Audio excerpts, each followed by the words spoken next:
Magandang umaga po sa ating lahat. Narito ang latest weather update ngayong araw ng Tuesday, August 13, 2024.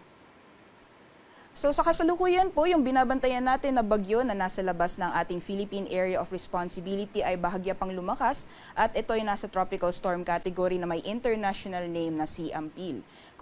Yung pangalan po na Ampil ay nanggaling po yan sa bansang Cambodia na ibig sabihin ay tamarin.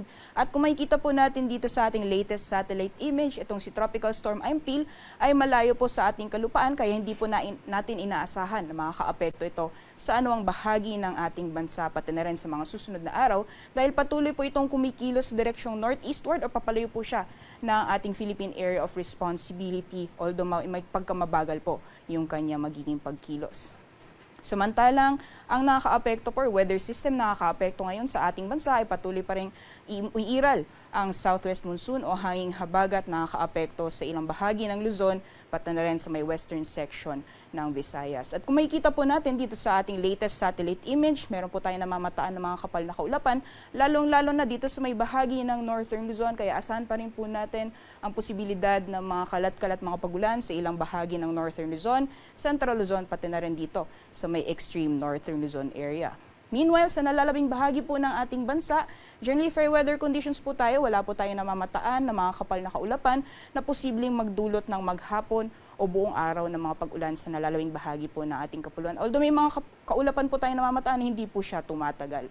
So asahan pa rin po natin magpapatuloy yung generally fair weather conditions or mainit na panahon, lalong-lalo na pagdating ng tanghali at may mga tsansa pa rin ng mga isolated rain showers or thunderstorms o mga biglaan o mga panandaliang buhos ng ulan. At sa mga susunod na araw, ay asahan po natin na patuloy kikilos papalayo itong si Tropical Storm Ampil papalayo ng ating bansa.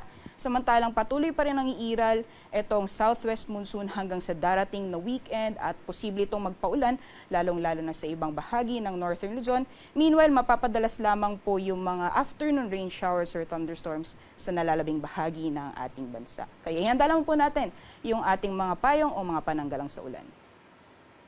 Sa magiging lagay naman po ng panahon ngayong araw sa Luzon, gaya po ng nabanggit natin kanina, patuloy pa rin ang pag-iral ng southwest monsoon o hanging habagat, lalong-lalo na dito sa may areas ng Ilocos Region, Zambales, pati na rin sa Batanes at Babuyan Islands. Posible po itong magdulot ng mga kalat-kalat mga pagulan, pagkidlat at pagkulog.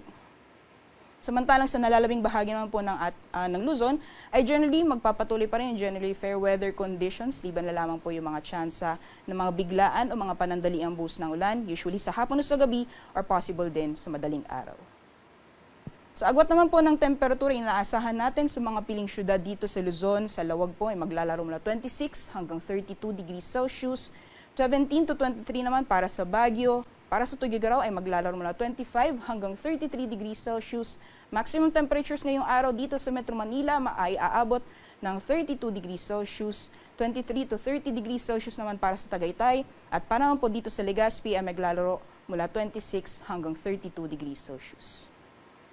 So magiging lagay naman po ng panahon sa nalalabing bahagi ng ating bansa, gaya po ng nakita natin sa satellite image, wala po tayo namamataan na makakapal na kaulapan na posibleng magdulot ng maghapon ng mga pag-ulan sa nalalabing bahagi po ng ating kapuluan. Kaya saan pa rin po natin yung mainit na panahon, lalong-lalo na pagdating ng tanghali at may mga tsansa pa rin ng mga isolated rain showers or thunderstorms, kadalasan sa hapon o sa gabi.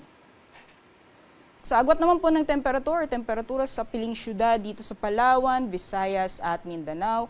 Para dito sa Calayan Islands at Puerto Princesa, maximum temperatures po natin aabot ng 32 degrees Celsius. Gayon din sa Iloilo at Tacloban. Meanwhile, yung agwat po ng temperatura inaasahan natin sa Cebu ay maglalaro mula 26 hanggang 33 degrees Celsius.